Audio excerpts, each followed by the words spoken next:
Being a knight sounds exciting, right? Big castles, shiny armor, heroic battles. But the truth was nothing like the stories. Life back then was rough, and knights had it harder than most. This wasn't some fairy tale. Life as a medieval knight was brutal.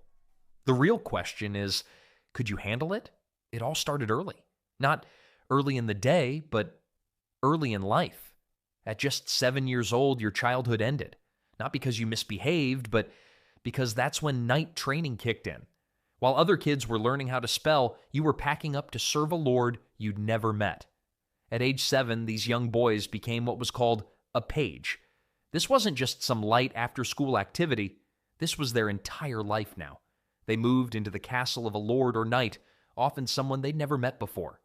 Talk about the worst sleepover ever. It lasted for 7 whole years. The daily routine for these kids was brutal. They woke up before sunrise and immediately began serving the household. No hitting the snooze button when you're a page, unless you wanted to be the snooze button someone else hit. They learned proper manners and how to behave around nobles. One wrong move could get them a smack across the back of the head. They learned to ride horses when their legs were barely long enough to reach the stirrups. Many pages fell off so many times they were basically human bouncy balls. Their first lesson wasn't how to ride a horse, but how to fall off a horse without dying. These boys cleaned, carried messages, and served food to the knights and lords. The original food delivery service, except the tip, was not getting yelled at. They had to memorize all the rules of chivalry, learn about heraldry, and study the lineages of important families. All this while, modern 7-year-olds struggle to remember to brush their teeth without being reminded. When they turned 14, these boys graduated to become squires. But this wasn't a graduation that came with presents and cake. Instead, they got the honor of harder work and more painful training. Congratulations on your promotion. Your reward is twice the work and triple the bruises. As a squire, you were basically a knight's personal assistant. You cleaned his armor, which was covered in all sorts of unpleasant substances after battle. You helped him dress for battle, which could take up to 30 minutes with all those metal pieces. You cared for his horses, maintained his weapons, and carried his shield in battle. The physical training was where things got really tough. Every single day, these teenage boys practiced fighting with wooden swords, lances, and maces. Their teachers didn't go easy on them either. Today's lesson: I'll hit you with this stick until you learn how to stop me from hitting you with this stick. Studies of medieval skeletons show that many squires had healed fractures in their arms, ribs, and collarbones from training accidents. Medieval healthcare plan? Rub some dirt on it and get back to training. The first walk-it-off program in history. They trained in full armor too, which could weigh up to 60 pounds. Imagine doing push-ups while wearing your entire wardrobe at once. Many passed out from heat exhaustion, especially during summer training. There were no weekends off, no summer vacation, no sick days unless you were literally dying. Oh, you've only got one working arm today? Perfect time to practice your left-handed sword technique. No video games or movies to relax with after a hard day. Their entertainment was listening to stories about other knights who had suffered even more than they were suffering now. Medieval motivation technique. You think you're having a bad day? Let me tell you about Sir William, who fought with 3 arrows in his behind.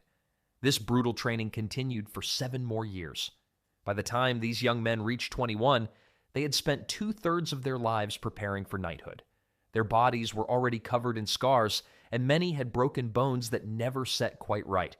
And after all that pain and sacrifice, the real hardships of being a knight were just beginning.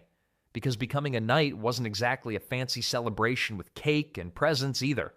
Though, if you made it this far without permanent brain damage from all those hits to the head, that was kind of a gift in itself. Not everyone got the deluxe knighting package. While some lucky nobles did receive elaborate ceremonies, most knights-to-be got what we might call the economy version of knighthood.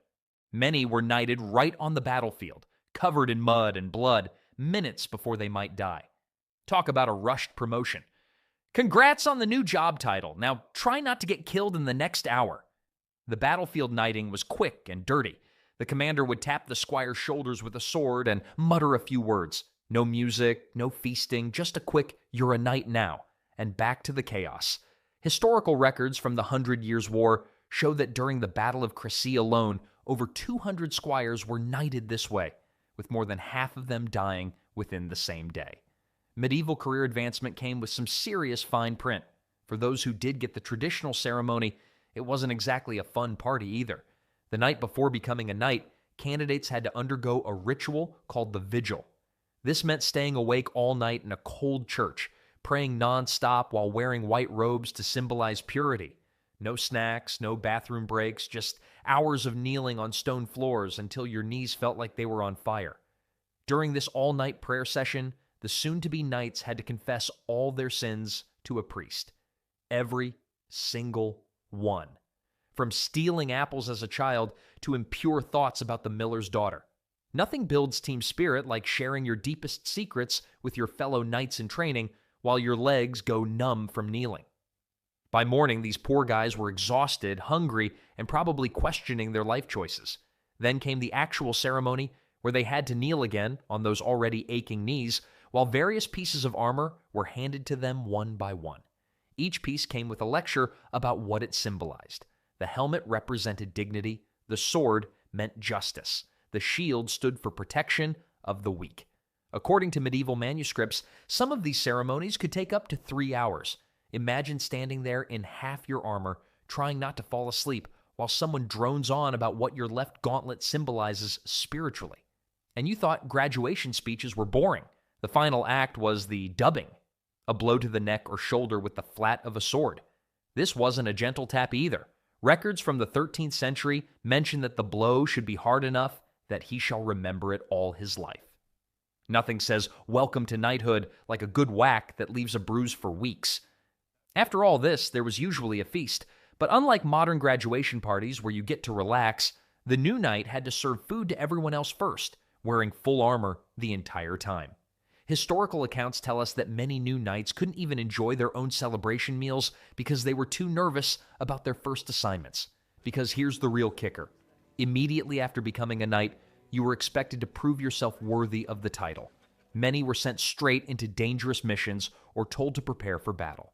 One French chronicle records that during the siege of Rouen, 12 newly knighted men were sent to the front lines the same day as their ceremony, with their armor still shiny and unworn.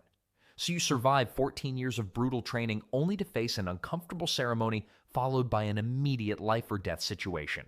Just when you thought the hard part was over, you discovered that earning the title of knight was merely the beginning of your troubles. Once you became a knight, your most constant companion was your armor. That shiny metal shell you see in museums looks cool, but wearing medieval armor was like being trapped inside a walking oven with the flexibility of a lamppost. A full suit of plate armor from the 1400s could weigh between 40 to 60 pounds. That's like carrying around a third grader on your back all day long. The weight was distributed across your body, but that didn't make it much easier to bear during long battles or tournaments. Knights didn't just slip into their armor like a jacket. Getting dressed required help and started with a padded garment called a gambeson to prevent chafing. Then came chainmail, thousands of interlocking metal rings. Finally, plate armor pieces were attached one by one. Records show that wealthy knights employed dedicated servants just to help them dress. Medieval armor was like the world's worst IKEA furniture, impossible to assemble by yourself and guaranteed to leave you frustrated and sweating. The entire process could take 20 to 30 minutes with experienced help. During urgent situations, knights sometimes had to skip pieces or wear only partial armor. Once sealed inside your metal cage, summer temperatures could reach over 100 degrees. Knights would lose gallons of sweat during battle. Many passed out from heat exhaustion before reaching the enemy. Medieval knights invented the sauna bath. They just wore it into battle. And bathroom breaks? Some armor had small openings, but in battle, you either held it, found a quiet moment to disassemble crucial pieces, or, well, there's a reason squires hated cleaning armor after battles. The helmet was its own torture device. Once you lowered the visor, your vision was reduced to a narrow slit. Breathing became labored, and your own hot breath bounced back into your face. Tests with replica helmets show that a knight's voice would be muffled by about 60%, making battlefield commands difficult to hear. The smell inside a well-used suit defied description. The padding absorbed sweat and couldn't be washed easily. Medieval texts describe the smell of knights after battle as most foul and like death itself. Knights didn't need to swing their swords to defeat enemies. Sometimes they just needed to remove their helmets. Many knights couldn't even mount their horses without help. Some suits of armor were so rigid that if a knight fell over, he would struggle to get up, like a turtle flipped on its back. But as uncomfortable as armor could be, it was still better than the alternative. At least inside that metal shell, you had some protection against the dangers of medieval life. And trust me, you'd need every bit of that protection, because a knight's life was about to get a whole lot more complicated once the action started. All those years of training and that uncomfortable armor led up to one main thing: battle. Knights are famous for fighting, but medieval combat wasn't anything like the neat, choreographed sword fights you see in movies. Medieval battlefields were incredibly loud. Hundreds of men shouting war cries, horses neighing in panic, weapons clanging against shields and armor, wounded fighters screaming in pain. All created a wall of sound that was overwhelming. It was like being at the world's worst concert where, instead of asking for your money back, you were just trying not to die. Knights couldn't hear commands from their leaders through all this noise, especially with those helmets on. Chronicles from the Battle of Towton in 1461 mention that commanders had to use trumpet signals because voice commands were useless in the chaos. Vision was another major problem. With those narrow eye slits in their helmets, knights could barely see what was right in front of them. It was like trying to drive a car while looking through a mail slot. You're guaranteed to hit something. You just don't know what. Then there was the ground itself. Medieval battles churned up the earth, turning fields into mud pits. Knights regularly slipped and fell during combat. And once you were down in that armor, getting back up quickly was nearly impossible.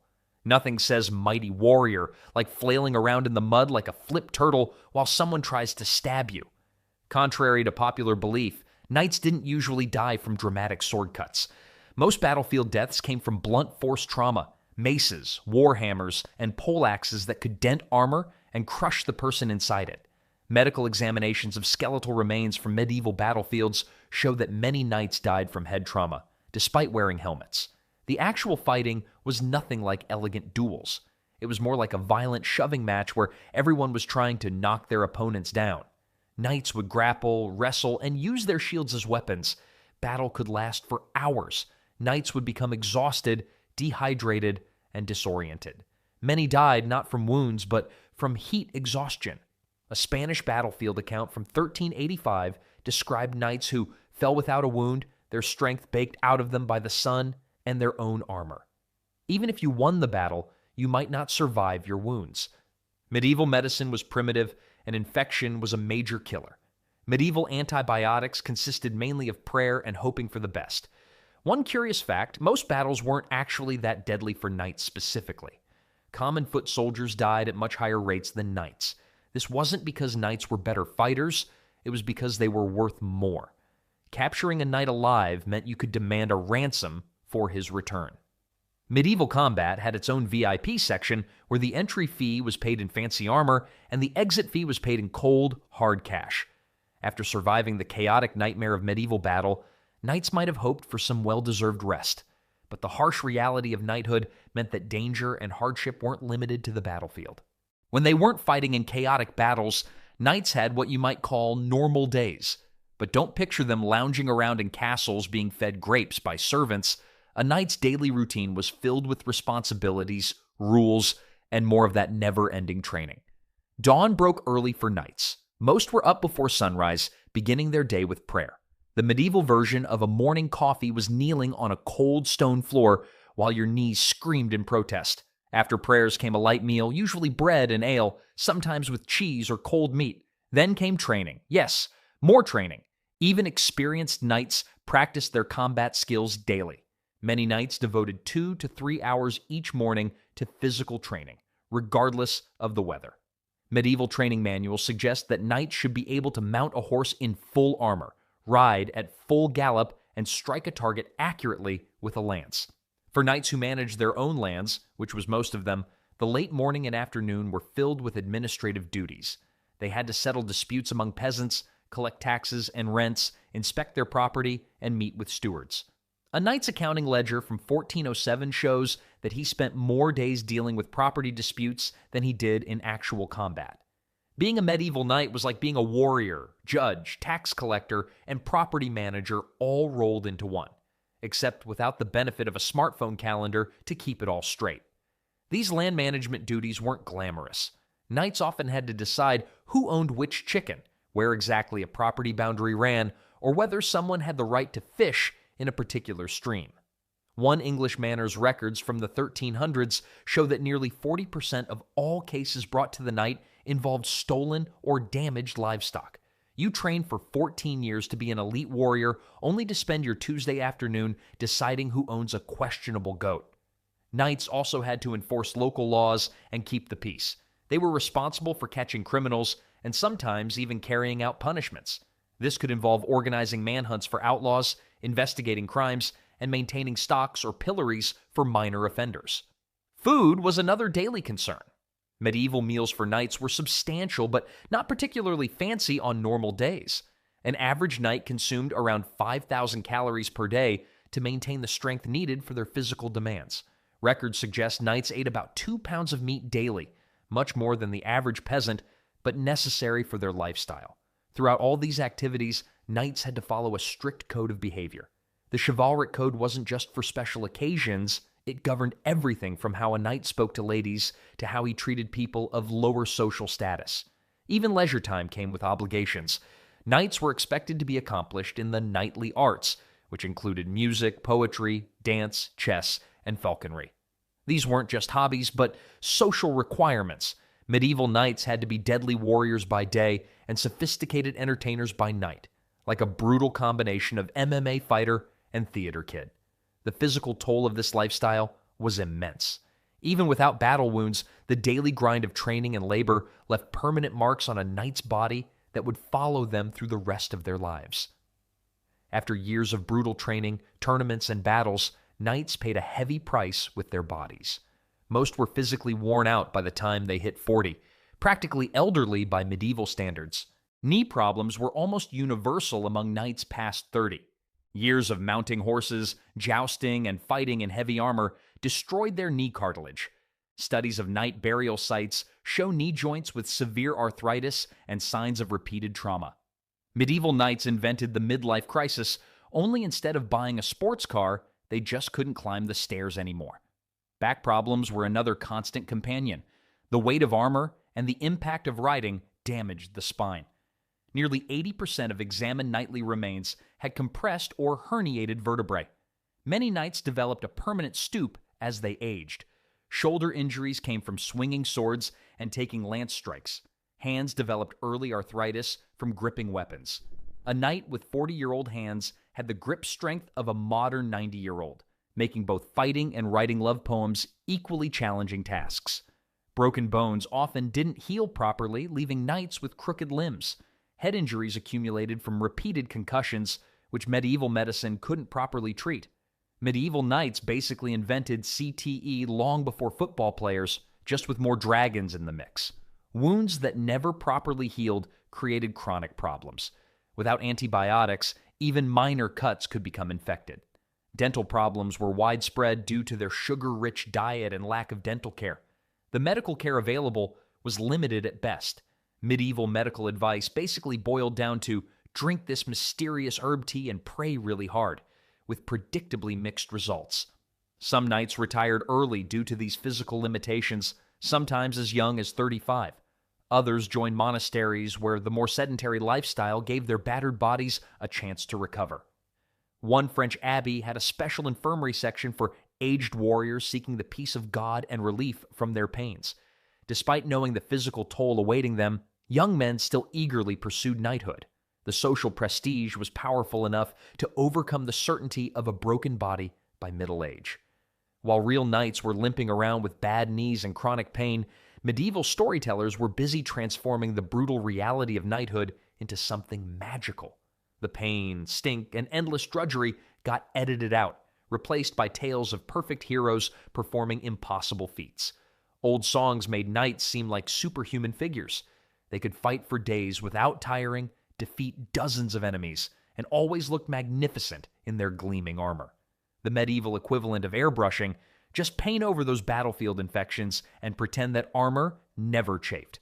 The most popular tales portrayed warriors who embodied perfect virtues, always brave, loyal, and courteous. Real knights, however, were just regular humans trying to balance impossible expectations with their physical limitations. Literary texts reveal this growing gap between reality and fantasy. While poems celebrated knights fighting through grievous wounds without complaint, medical records from the same period show knights begging for pain relief and struggling to recover from minor injuries. Medieval audiences knew these stories weren't literally true, but they served an important social purpose. By idealizing knights, these tales created models for nobility to aspire to, while giving common people heroes to admire. Many knights went bankrupt trying to maintain their status, buying expensive armor and horses they couldn't afford. Records show that up to 40% of minor knights were in significant debt. Medieval knights, the original victims of keeping up with the Joneses, except the Joneses had a better horse and fancier helmet plume. What's most remarkable is how persistent these myths became. Even when gunpowder weapons began making knights obsolete on the battlefield, the romantic image of the knight remained powerful in European culture. The legends outlived the practical reality of knighthood by centuries. So there you have it, the brutal reality of knighthood. Real medieval knights weren't the shining heroes of legend. They were tough, suffering humans who paid a steep price for their status. Could you have handled it?